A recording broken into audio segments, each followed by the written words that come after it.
Before we get to the big announcement, did you see that Arch Manning said that Sarkisian said Arch Manning is taking no money in NIL? NIL. I wanted to put that in the topics. We almost had too many topics, but dude, there's no damn shot that kid's not getting any NIL money. No, I believe it. What? Yeah. How? Well, listen. Let me tell you what I know about Arch Manning. You can clip this and run with it, okay? He wanted no conversations about NIL. None. I know for a fact that when he went to Georgia, when he went to LSU, when he went to Alabama, and when he went to Texas on his visits, when coaches brought up NIL, he said, "Coach, I don't want to talk about it. I'm not here for NIL." So for that statement, does that mean when he's saying not taking any NIL money, he's not taking any from the school, from the NIL collective, or does that just mean in general? He is taking zero at all. So my man has the biggest NIL valuation ever. Here's the problem. And he's not taking any money. Here's the problem that people don't realize. And I'm not trying to rip On3 here, okay? On3 comes out with these NIL evaluations of how much someone's worth. We talked about this on the last show. Yeah. Not true. Outside of Olivia Dunn, okay, who we've now seen on the cover of Sports Illustrated, things like that. She's making more than what they even have projected. Okay, some people think that she's going to close in on $10 million of NIL earnings by the end of the summer. Everybody, the only other person that will have that evaluation is Bronny James when he comes out. Okay, when he goes to Ohio State or wherever. Yeah. These other players that you think are getting these NIL monies, it's not true. Like, are they getting money? Yes. Are they getting the money that everybody's saying that they're getting? No. That's why this whole, like, I'll continue to go back to Jaden Rashada. Jaden Rashada, as an example, never was going to get paid $13 million. It wasn't true. It wasn't even remotely true. Okay. We'll see how all that transpires, but I do think that it's interesting. I do believe him, and I will tell you that's how the Mannings roll. Just 1,000%, it's how they roll. I think it's something that we can talk about at a later date. But let's not talk about Arch Manning as a quarterback at the current moment. Let's do this. Joe, Tyler Buchner, the former Notre Dame starting quarterback, is heading to Alabama. I'll give you credit. You called this from the beginning. I did call this. I texted you immediately the second he hopped in the portal. I said he's going to Alabama. And I had a little sourcing. I was giving you a hard time saying it's not true. Okay. But Joe, when Tyler Buchner, so let's break this down for just a minute, okay? When Tyler Buchner went into the portal, he instantly put a do not contact on his sheet, okay? Everybody was talking about Auburn. I've talked to people at Auburn, and they said that they didn't talk to the kid. Like, they tried to get him on a visit, but they didn't really talk to him like that. He goes on a visit to Alabama, and within 24 hours, he is committed to the University of Alabama. Let me tell you what it tells me. It reeks of desperation. Alabama fans will come in here and rip me alive in reference to this take, but they have to start being more realistic about what's going on at their quarterback position. I told you this on last show. I went on with our friends at the charity stripe. I said Florida State from an LSU perspective would scare me more than Alabama does. Now does it make sense? Joe, this has been something that's been chirped at Alabama this entire offseason about what they have going on at quarterback. Jalen Milroe and Ty Simpson at the current moment is not what Nick Saban wants. Nick Saban damn near said it himself when he was at the NFL draft and said he's going to come in, he's going to compete. Well, if you have a guy that you feel really confident in, Jalen Milroe or Ty Simpson, why are you bringing in another quarterback? It makes zero sense if Saban has even remotely a small slither of hope for Jalen Milroe or Ty Simpson. Why are you bringing another veteran quarterback? This will be the third year that Tyler Buchner is going to be a quarterback in college football. He's not coming to sit, in my opinion. He's coming to play. And I think Tommy Rees will push for him to play. And if Tyler Buchner is the quarterback at the University of Alabama, I feel better for other teams' chances in the West to take them down. That's just my opinion. What says you?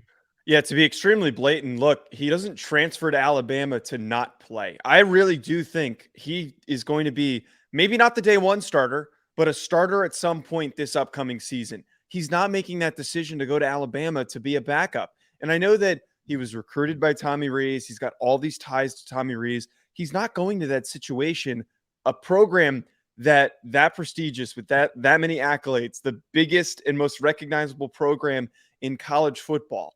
For him to go there, he's not doing it to sit. He could have gone to so many other programs. You brought up Auburn's, their quarterback situation's unsettled. He could have ended up at Florida. We talked about how they don't have anybody. And I'd even throw out there, he could have gone and done what Will Levis did, where he got beat out by Sean Clifford at Penn State, and then he goes to a lower level SEC team. He could have gone to a lower level SEC team, a lower level Pac-12, Big Ten team, started immediately, built up his stock, and then gone from there. But instead, he is going to a program that has a more difficult chance of winning and succeeding because of all the expectations. That is a hard place to step into. That decision was because he's going to start. Tommy Rees does not bring that guy in after everything that he's done for this kid to not start him. It's just, he's going to play. He's going to play at some point.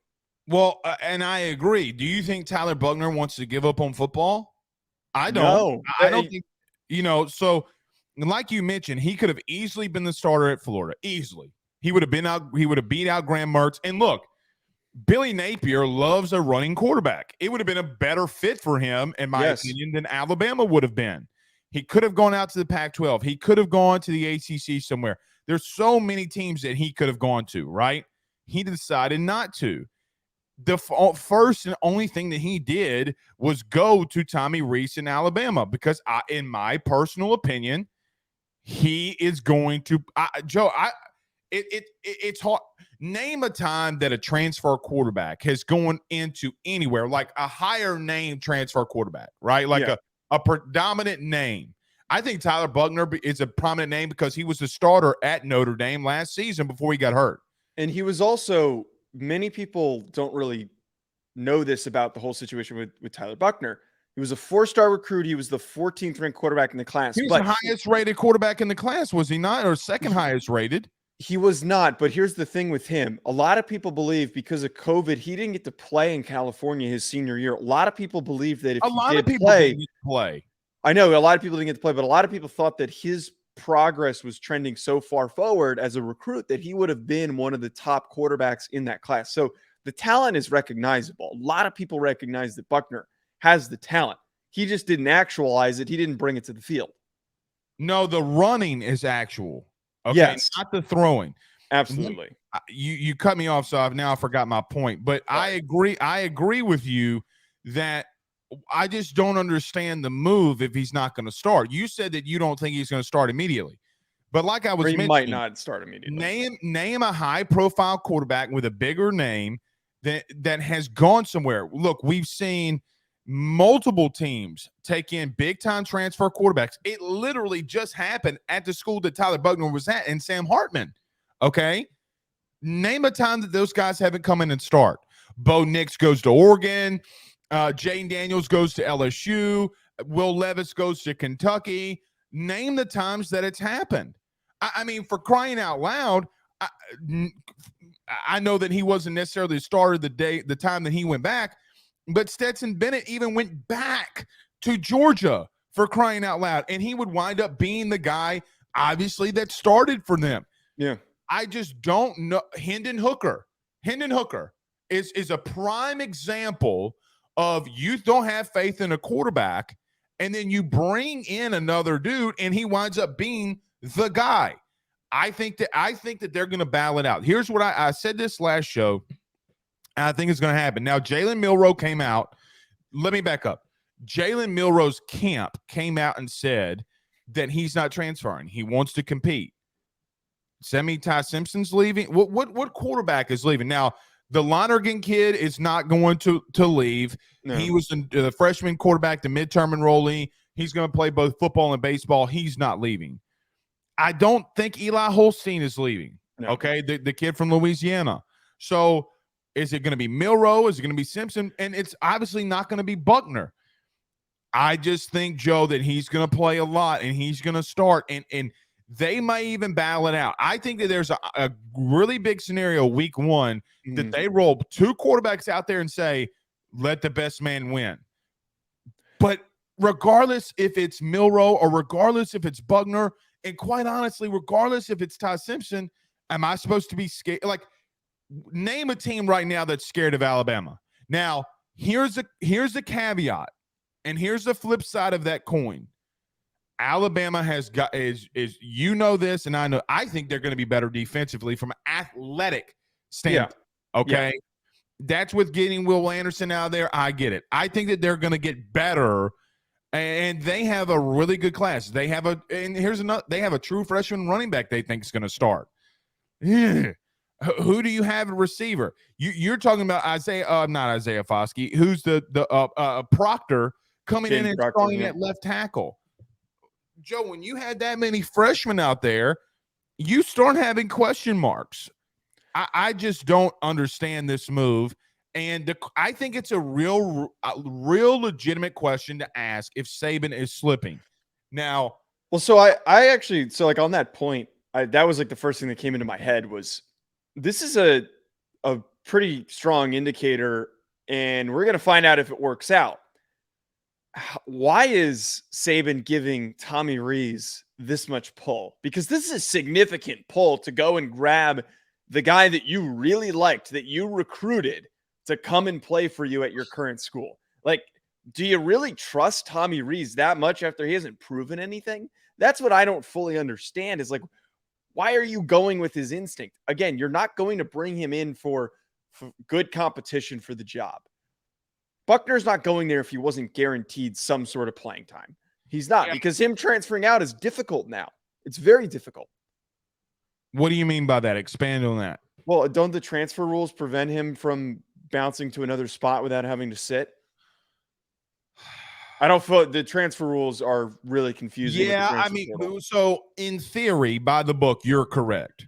Okay, unless he graduates and be a grad. He's too young. I don't think he can. Well, I mean, this will be his 3rd year. I mean, he can look. We've seen guys graduate in 3 years. We saw Burrow do it. I mean, but Burrow's just a gangster. Okay. Yeah, I'm with you. I mean, but we've also seen JT Daniels transfer. I mean, how many schools has JT Daniels played for? 6, 4, 5, 4, 4, 5. USC, 5? Georgia, West Virginia. Now he's at Rice. Yeah, but he graduated and he's been around for I think he's my age. I'm pretty sure he's my year, or he's the year after me, which is ridiculous. That's insane. So I don't really know. I don't really know. Here's what I do know. There's nobody with a pulse. The only reason that people have hesitations, okay, in reference to not saying Alabama is going to have a down year, is because of Nick Saban. And you're right, right? Like, you're 1,000% right. You cannot count out Nick Saban and this team and his team. You can't do that. They're too talented at other positions. But, Joe, for me, the quarterback position is the biggest position in sports. It is the most difficult position in sports, maybe outside of pitching, which people say, oh, you can't say that. No, the pitcher dictates the game, in my opinion, more than what most positions could and do. Yeah, man, I'm just telling you, this does not scare me whatsoever. If I'm any team that has Alabama on their schedule, I could literally name other quarterback rooms right now that are better than the University of Alabama. I think Georgia is one of them. I think Tennessee is one of them. I think LSU is one of them. There are better and more dynamic quarterbacks at other schools right now. And let me just throw this out there. I think Connor Weigman is a better quarterback at Texas A&M than what you have at Alabama. He's better. He's going to be better. I don't disagree, but he's not totally proven. And I will give 35 for 300 yards against Ole Miss. It's kind of proven it to me. You know who he's more proven than? You know who? Let me tell you who he's better than. Tyler Buchner. I don't think that people, and you can allude to this. Let's talk about him being Tyler Buchner on the field. Okay. He is a ridiculously good athlete. Yes. Ridiculously good athlete. Very smart kid from what has been described. He throws the ball like Brucey from the longest yard. He might be. I mean this with all due respect to him. He might be the worst thrower of the football in the SEC. Now, I'm going to tell you something that Notre Dame fans will not like. I'm sure I won't. I know that you hated Drew Pine. I get it. I know that you hated him. You know who Drew Pine is a better quarterback than? No, he's not. He's absolutely not. He's absolutely not. So, at some point, the stats have to matter. At some point, the production on the field has to matter. Let me tell you why he is. You legitimately were getting your teeth kicked in by Marshall. Yeah. And Drew Pine was the quarterback that beat teams like Clemson and others to get them to 9-3. There is no way that you can sit here with a real take, with an actual real take, and tell me that Drew Pine is not better than Drew Buchner. Does Drew Pine have the worst arm in college football's history? Probably. Yes. But wins in college football and how the offense is being run has to matter. It's the same thing that I bring up with Stetson Bennett. He didn't beat Clemson. Notre Dame's defense beat Clemson. He is not the reason why they won a lot of those games. A lot of the games that they lost and they played poorly in were solely solely Drew Pine's fault. The way that they played against Stanford was Drew Pine's fault, and the play calling by Tommy Rees. Those were the limitations that held them back. Drew Pine is fine, but Tyler Buchner is more physically gifted and was a better quarterback against Ohio State. What I saw from Tyler Buchner against Ohio State with no receivers to throw the ball to was a very positive indication of what he could be. He played like crap against Marshall. He got significantly hurt, and then he was out of the game. I'm not holding that against him. I'm one of those people who, and I say this a million times on this show, just because the guy plays in a couple games and one of them is bad, I'm not going to hold him against the bad game that he didn't finish because of the injury. It's just like Trey Lance. It's the same deal here where if you didn't play enough games, you got time to prove yourself. I think that Buchner does. I know that you don't want to agree with this, but I think Buchner has a capability to succeed at Alabama. Yeah, I think it's possible. Get better at throwing the football, though. He's one of the worst.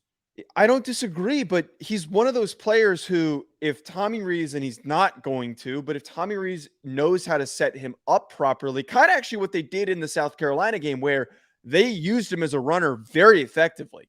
If they ran Wildcat on a team that had 12 starters out. If they can find ways to incorporate that into the running game like they did against South Carolina and Buchner is the starter, I actually think that they have a shot. But to your point, they do need to refine and work on a lot of his throwing mechanics on a lot of those issues. Yes, that does absolutely need work. Buchner went 18 of 32 with 2 interceptions against Marshall. Drew Pine comes in. He goes 3 for 6. He throws a pick. Okay, cute, cool, doesn't matter. He also is more effective in the passing game. You know what? He was. I get your Clemson take. I understand your Clemson take. But when you run for 260 yards against Clemson, okay, well, he doesn't have to be perfect. You had more wins under him. You knocked off a top 10 team with Drew Pine. Tyler Buchner has not shown anybody anything. Oh, he's a great athlete. He's got great traits. Well, let me tell you what doesn't work in the SEC. You know who you can ask? You know who I will give you his agent's phone number right now. You know who you can ask? Who? Anthony Richardson. Tyler Buchner literally beat an SEC team in a bowl game. Let me finish this thought. If you cannot throw the ball and be consistent in the passing game in the SEC, you will not win. It is the bottom line. It doesn't matter if you go back 10 years, 20 years. It doesn't matter. If you cannot be effective in the passing game in the SEC, you are going to lose. You got to complete a very high rated percentage in the SEC to win. Joe, the statistics of quarterbacks that have won the SEC, you know what their completion percentages normally are? 65% or better. Okay. Tyler Buchner can't even count to 65, much less throw for an accuracy percentage of 65. He has to drastically improve. Tyler Buchner beat South Carolina, and I get it. You tell me that they're missing some of their starters. They had 8 defensive starters out. What are we talking about? He still beat an SEC defense after missing the whole season due to injury. He stepped into a game with nothing to go off of it. He was thrown into the fire because Drew Pine last second decided to transfer. That's a tough situation to step into. He was clearly blatantly unprepared by Tommy Rees. He also threw 3 interceptions against 3 DBs that weren't there. My whole point here is that if they fail and this doesn't work out, it's more on Tommy Rees than it is on Tyler Buchner, just like his development wasn't great early on because of Tommy Rees and not because of Tyler Buchner. Tyler Buchner still went 18 of 33 with 3 touchdowns. That's fantastic.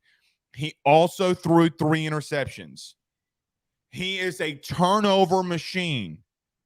You cannot turn over the football in the SEC and win the conference.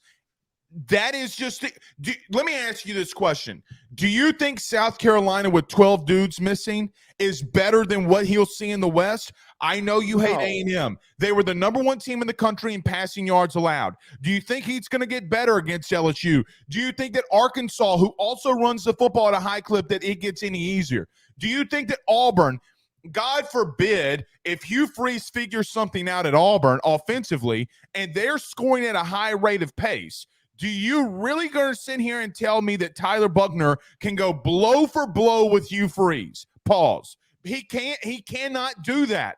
Everybody sits here and tries to convince me about traits. It's different for different teams. Okay. It is different for different teams. The stats don't necessarily look, there's 2 sides of this coin. If he threw 3 interceptions, but the man's got an absolute cannon and he's just a wild man, if he's Brett Favre out there, I'd be like, or Anthony Richardson, I would be like, okay, well, Saban getting that let me say this. If Saban would have an Anthony Richardson, they would have won because Saban would not have allowed for those turnovers to happen. This man's not Anthony Richardson. Just as you said, it's different for different teams. He's stepping into a situation where the offensive line at Notre Dame was probably better than the one he's stepping into right now. But he's going to have better receivers, and he has a better defense to support him. He's got, I would argue, a better potential running game with the running backs that are available to him in Alabama. Logan Diggs did just go into the portal, just throwing it out there. They're probably going to go and get Logan Diggs from what it sounds like. There's a strong possibility that that Logan Diggs likes Tommy Rees, so that might be a pairing, or it might not be. Besides the point. Okay. Full year, fully healthy, full training camp at Alabama compared to Notre Dame. If he can do what he did against Ohio State every single game, at Alabama, they will be fine. He played a good football game against Ohio State, and he had nobody to throw the football to. Nobody. He can't do that in the SEC every week. Okay, you have said a big team. Sounds cute. Joe, they have they could potentially in November have a stretch. You ready for this? Yeah. You pull up the schedule. I don't know what their schedule is. LSU, Auburn, Georgia. He has not remotely faced teams back-to-back like that in his life. Because he's in his life. But that could be said for Jalen Milroe and Ty Simpson. No, we saw Milroe do it. We've seen Milroe start and play against SEC opponents, and it wasn't good. Only a couple of games. But my point is that Tyler Buchner has only played a couple of games because he got hurt. It doesn't matter. It doesn't give 2 flying Rudy Poots. How can we use that take when he wasn't even available? What you just said makes my case even bigger. I haven't even talked about the injuries yet. He was okay. Joe, when you go out there and you lose to Marshall, and then you go out there against South Carolina, who is depleted, and throw 3 interceptions, and then you coming out here and telling me that he can do something in the SEC is chaotic. As much as I was frustrated by his performance in South Carolina, he is a big reason why they won that game. I can't believe also another reason why South Carolina had 38 points, because in crunch time he kept turning the ball over. Yes, turning the ball over. Yes, I don't disagree. And it doesn't really help my argument that he's stepping into literally the same offense and offensive coordinator that he just had. It's not like we can make the argument, oh, he's going to a more conservative offense. It's literally the same offense. Again, I know that he didn't light the world on fire and throw for 350 yards against Ohio State. He was 10 for 18 for 177 yards with his run game completely shut down.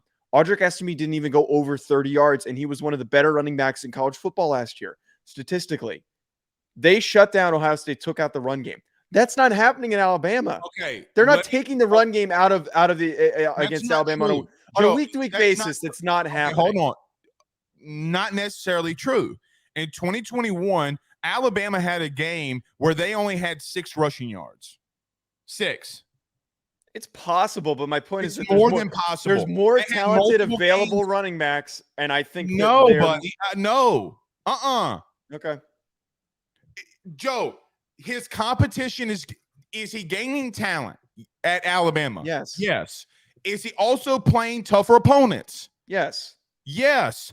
If you mean to tell me that you can do that against Marshall, what makes me believe in Death Valley on a Saturday night that you're not going to get your shit kicked in? He got hurt in the Marshall game. I'm not holding him against that Marshall game. Again, I would like Marshall broke off in his ass. You're hanging on to the bad performance. I'm trying to hang on to the good one. Performances. There's not a good performance out there for him to have. He played great against Ohio State for his first ever start. If you go 10 of 18, I'm sorry to tell you that is below average. It's his first ever start with no help from his run game. He had to do everything. That's really for your first ever start to go into Ohio State. What did you tell me on this show 2 weeks ago about Bryce Young and Bill O'Brien?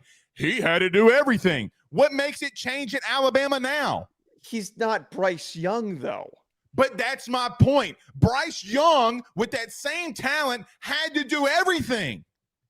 It's what made Bryce Young Bryce Young. So now you're going to sit here and tell me, oh, well, Tyler Buchner doesn't have to do everything in Alabama. Bryce Young literally the last 2 years had to do it all by himself anyways. They have a – look. Oh, you know what it sounds like? You know what it sounds like? Checkmate.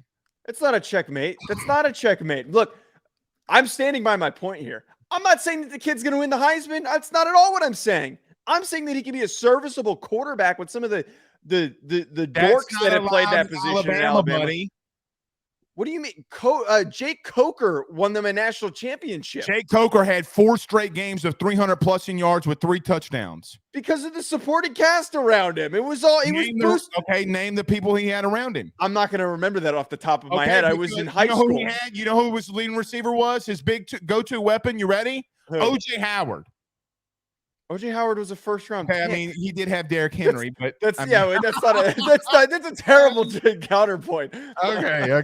But look, again, and to not labor this point, and I think we should definitely move on to the next one because we're just going back and forth here. They have had worse quarterbacks succeed at Alabama. Be patient. I think that he is the best one of the grouping of guys stepping in if there are concerns with Ty Simpson, and he would be the only one that I would start over him. I don't think Jalen Milroe's got it. The way that he played against Texas A&M, and if he can keep him that close against Texas A&M, by the way, we can both sit here and agree that Jalen Milroe is not good enough to be the consistent starter. If Jalen Milroe can do that against Texas A&M for how good their pass defense is, Tyler Buchner can. Tyler Buchner absolutely Tyler Buchner's not a better thrower than Jalen Milroe is. We haven't seen that. He's not worse. But he's not better.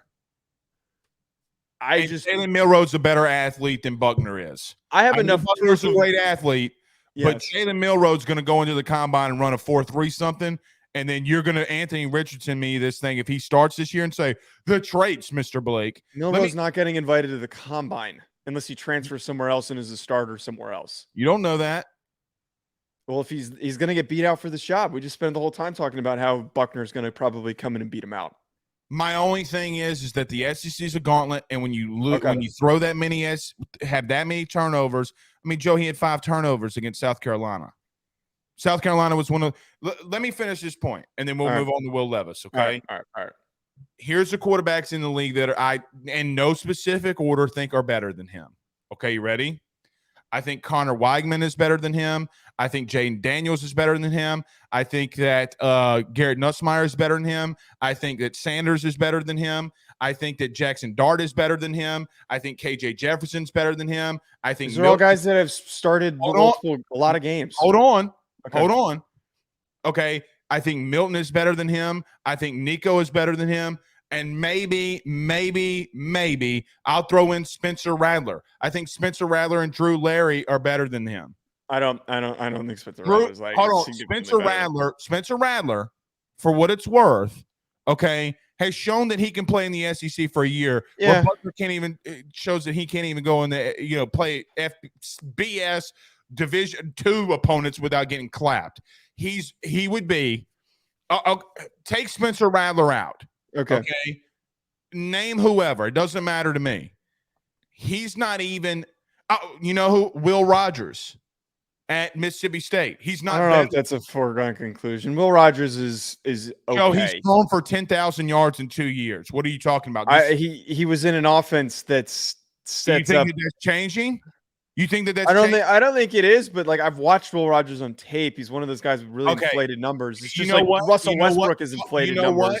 Well, you know what? You know who he's better than? Tyler Buchner. All right, we're gonna not agree on this. I would like to talk about Will Levis.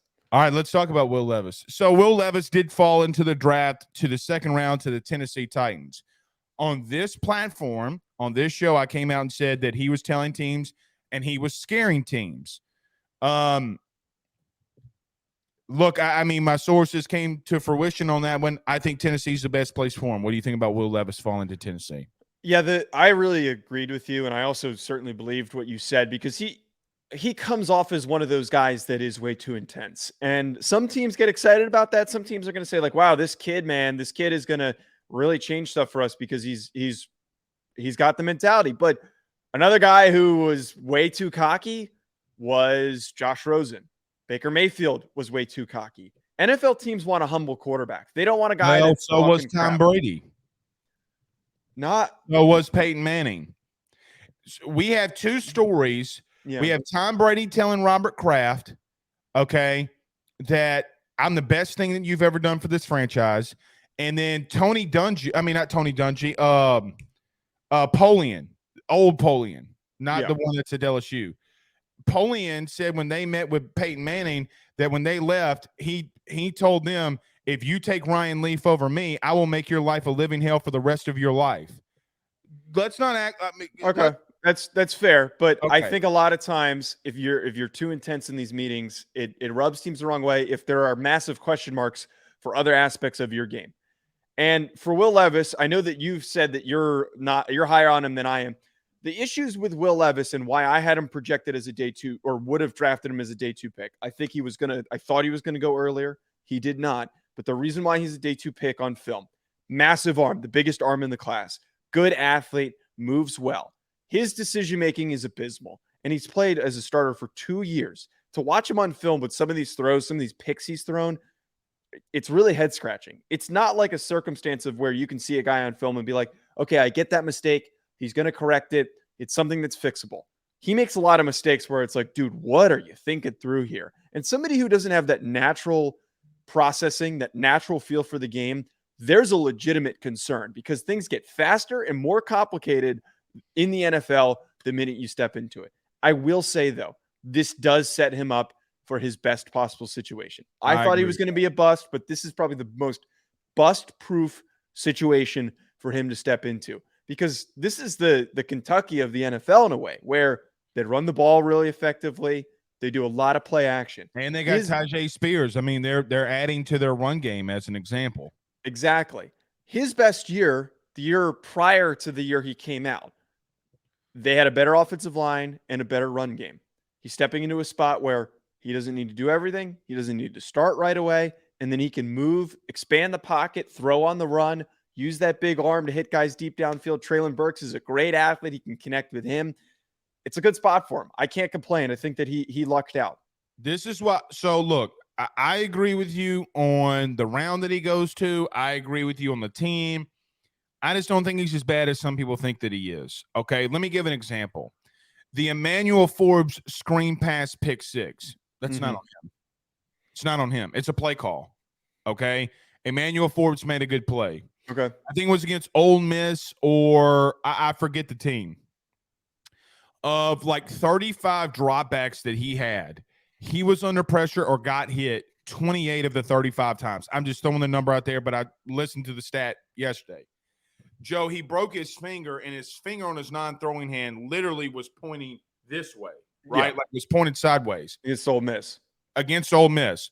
They put, I'm pretty sure it was Ole Miss. They put it back in place. He kept him in there. He's a tough kid. I agree with you. He can be a little much. I think that here's where what I have heard about him is that teams believe that he was overcompensating himself because people had put down on him so much. And I get that and understand that. He's a really good play action passer. And so quarterbacks are going to be better with better offensive line and running game. Every quarterback gets better with a good running game and better offensive line. Yeah. His offensive line last season, as an example, was horrendous. I could make the argument they went from one of the better offensive lines in the league to one of the worst. They had 2 draft picks the year prior. Right. He got hit and hit and hit and hit. Look, he took a lot of punishment. And you know what he did? He continued to get up. That kid's got heart. And when you have that many traits, as you like to say, I'm okay with you taking a second-round flyer on the guy. Right? Like, I'm okay with you taking a second-round pick. Exactly. I also had the same thought process on Anthony Richardson as an example, okay? I know that Anthony has more traits, and I don't care that he goes to Indianapolis. Like, good for him. I'm good with that. But Will Levis, for everything that he has been criticized on, look, man, you know what the number one thing about leadership is for me on a football field? Is when a guy gets hurt and he comes back the way that Will Levis does, I will play for that dude. All right. I will play for, I will give I agree with that.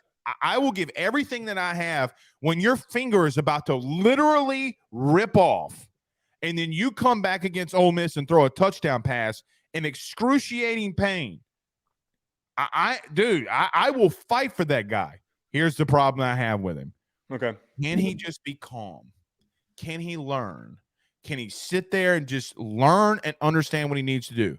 I think Mike Vrabel can get the best out of him. I really do.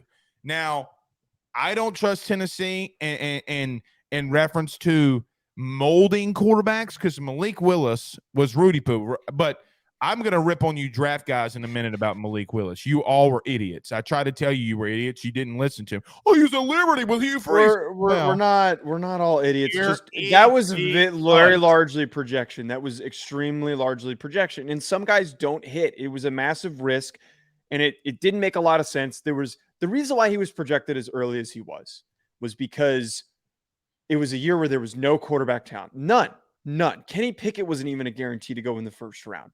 He went very late in the first round. And when there's no talent, teams reach. And we thought the teams are going to be reaching. But as we've discovered this year, I think a lot more teams are careful about that. And they're unwilling to do that. They're unwilling to go up and take a guy if they're not confident in him in the first round. They'll wait until day 2.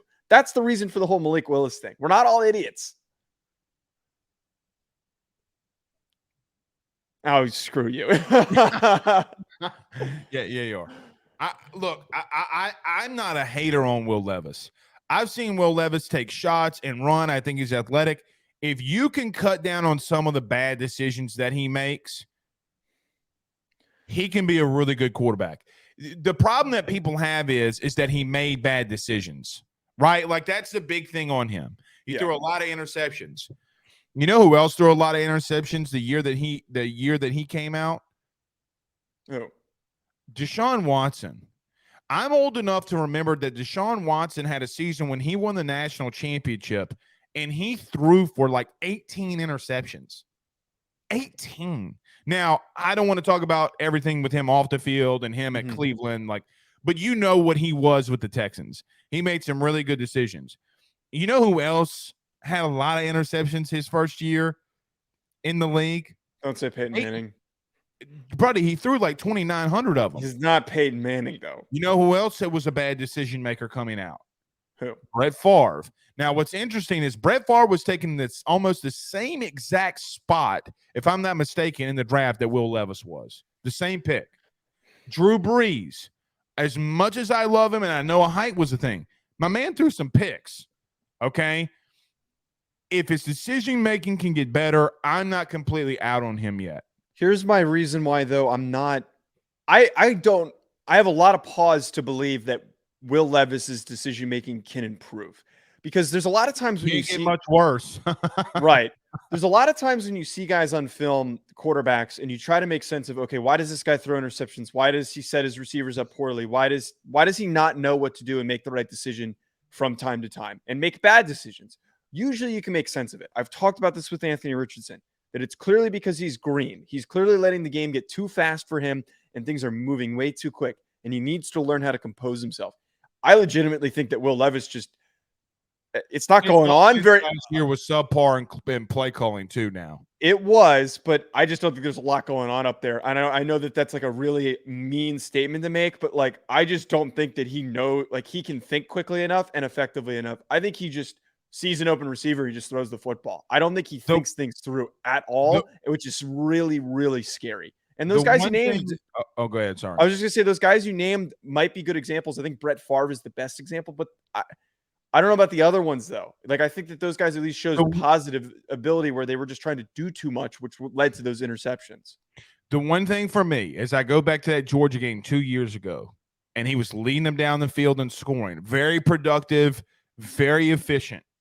When he had help, he did better. And when he didn't have help, he didn't. Okay? I mean, Joe, that's for every quarterback in the league. It's fair. I mean, his physical tools.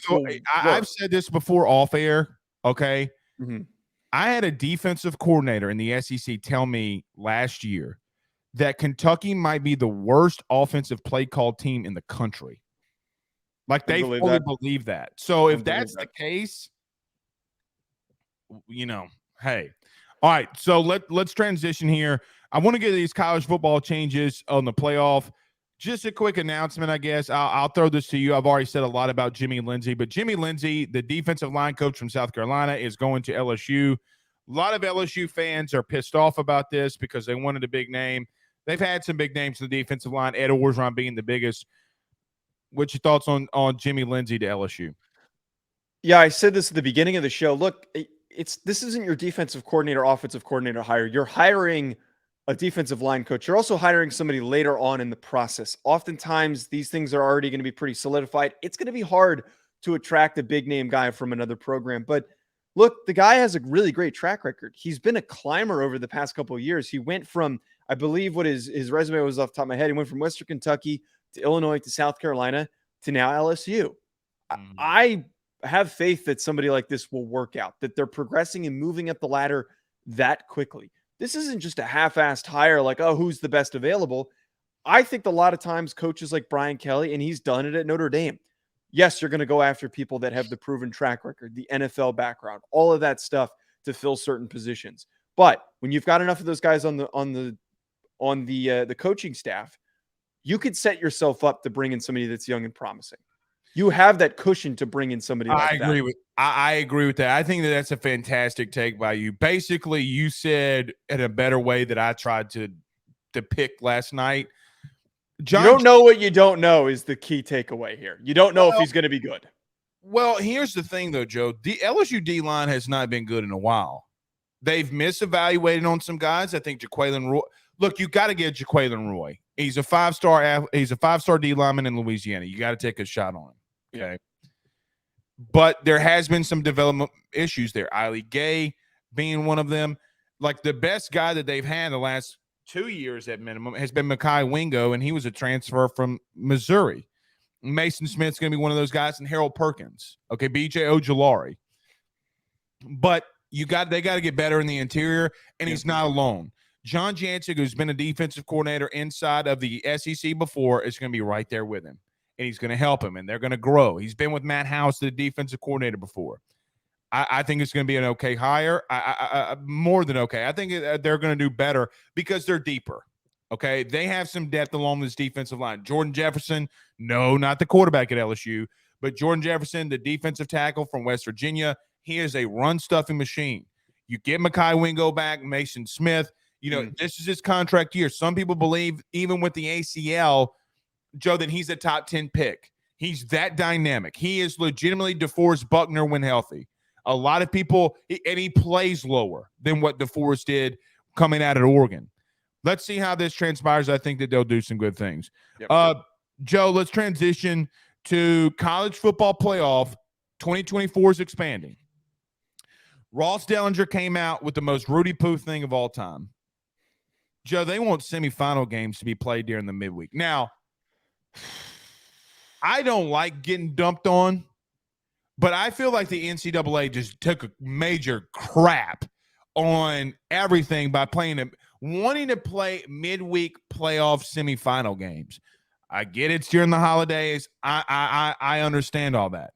I don't want to watch a college football semifinal game on a Wednesday. Now they came out, so I went stupid on this and was quote tweeting everything. I'm like, this is why we need to know who the committee is. We do need to know who the committee is. Who's making these stupid, idiotic, ridiculous decisions? And then Ross Dellinger comes back out and says, oh, well, they're talking about Thursday and Friday being the examples. Well, that's not midweek. Midweek is Tuesday, Wednesday, you freaking Rudy Poos. I don't care if you're playing on Thursday and Friday. That's great. That's okay. I'm okay with that. Don't give me a game on no cotton-picking, stupid, freaking stupid ass midweek. It's so dumb. Blake, what has it been with this whole offseason with all these changes? And not a single one of them aligns with the desires and the wants of college football fans. Not a single one aligns with what we like about the game of football. And none of it works. When has a midweek game worked? Maction? Oh, I can't wait to watch the college football playoff version of Maction. I can't wait. I know everybody's like, oh, Maction action. I don't even watch it. Really. I'll turn it on, but I'm doing something else. I'm not watching that bullshit. It's just so unbelievably out of touch to do this. It's just, if it's a Thursday, I think it's fine. I still don't like it. I don't even know if I fully support a Friday. I just, to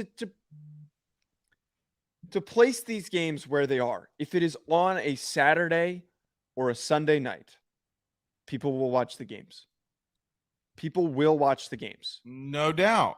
And I don't understand what we're afraid of. And again, these changes when has college football ever bowed down to the NFL?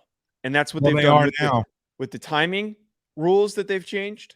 And then now with the scheduling of the college football playoff. It's exactly what is happening right now.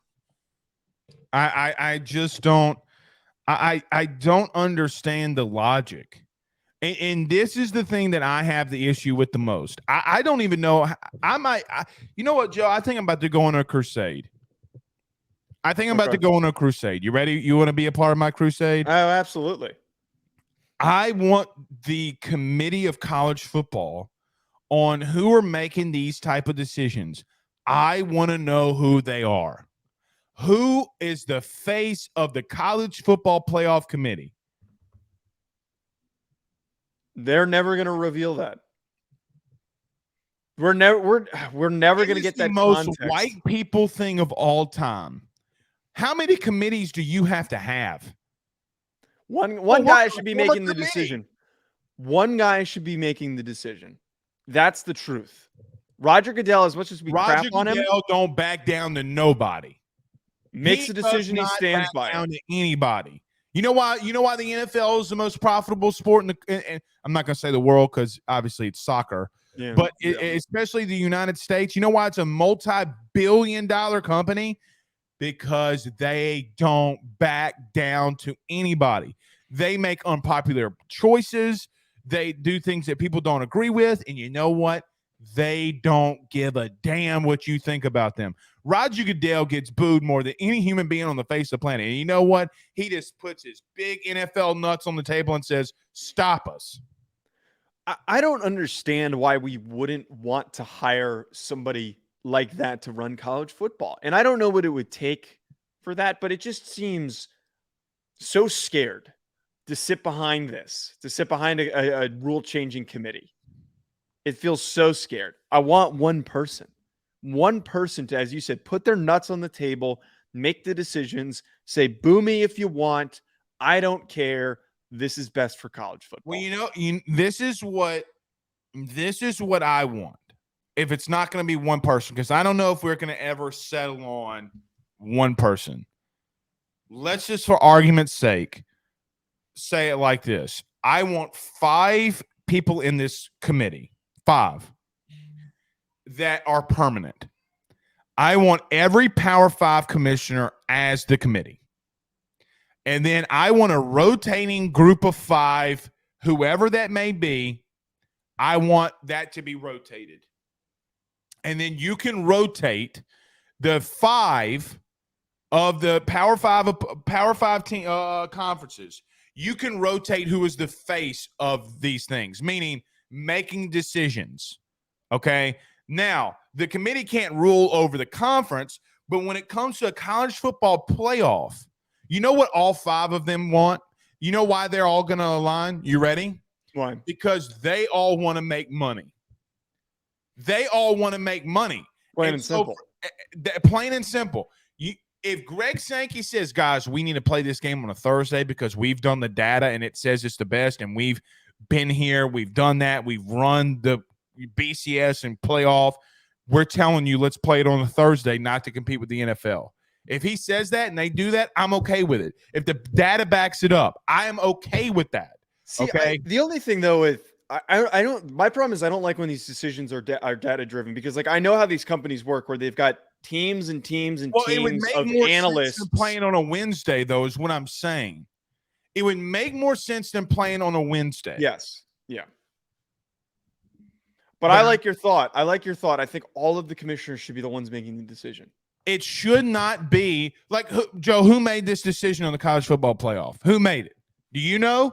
I don't know unless I'm missing something. I have no idea. Right. I have to be missing something massive because I don't know.